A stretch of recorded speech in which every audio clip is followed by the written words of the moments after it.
नमस्कार मंडळी, तुम्ही पण फिश लवर आहात किंवा कोलंबी तुम्हाला आवडते तर हा व्हिडिओ नक्की पहा। हा आहे कोलंबीचं आंबट म्हणजेच कोलंबीचं कालवण। बघा मी कोणत्या पद्धतीने केलं आणि खरंच तुमच्या तोंडाला पाणी येणार म्हणजे येणारच। आणि असं कालवण बनवण्यासाठी ना आपल्याला लागणार आहेत फ्रेश कोलंब्या। कोणत्याही साईजच्या कोलंब्या घेतल्या तरी चालेल, पण शक्यतो मोठ्या साईजच्या घ्यायच्या आणि त्याचे कोशे काढायचे नाहीयेत, त्याचं फक्त तोंड आणि शेपटी काढायची आहे। आणि त्या कालवणात घालण्यासाठी मी घेतली आहेत ताजी ताजी वांगी, त्या चिरा पाडून घेतले आहेत 4 आणि शेवगाच्या शेंगा। त्याचबरोबर मी एक बटाटा सुद्धा घेतला आहे, तो सुद्धा आपण लांब्या लांब्या फोडी त्याच्या कापणार आहोत। ही सर्व भाजी आपली कापल्यानंतर आपल्याला फोडणीसाठी लागणार आहे मूठभर लसणाच्या कळ्या, एक कांदा आणि एकच टोमॅटो। आता ही कढई मी गरम करत ठेवली आहे आणि कढईमध्ये टाकले आहे 2 चमचे तेल।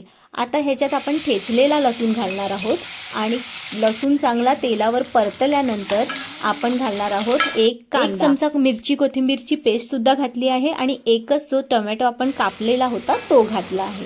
हे तेलावर चांगलं मऊ होईपर्यंत मी परतून घेतलं आहे आणि ह्यात घातला आहे घरगुती मसाला।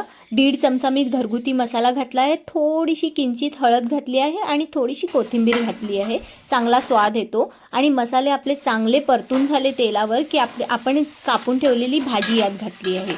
ही सर्व भाजी चांगले मसाले लागेपर्यंत मिनिटभर आपल्याला ह्यात मिक्स करून घ्यायची आहे। त्यानंतर आपण घालणार आहोत आपल्या कोलंब्या, साफ केलेल्या ताज्या कोलंब्या यात घातल्यात आणि त्या देखील या मसाल्यांमध्ये चांगल्या मिक्स करून घेतल्या आहेत।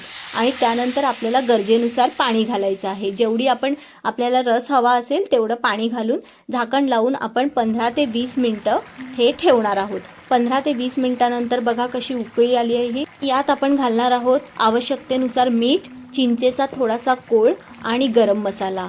आणि हे सर्व मिक्स करून घेतल्यानंतर आपलं कोलंबीचं कालवण किंवा कोलंबीचं आंबट अगदी रेडी आहे खाण्यासाठी। अशा पद्धतीने तुम्ही नक्की बनवा, खा आणि मला कमेंट करायला विसरू नका आणि माझ्या चॅनलला सबस्क्राईब नक्की करा। मंडळी, जर हा व्हिडिओ आवडला असेल तर व्हिडिओला जास्तीत जास्त लाईक करा आणि शेअर करा।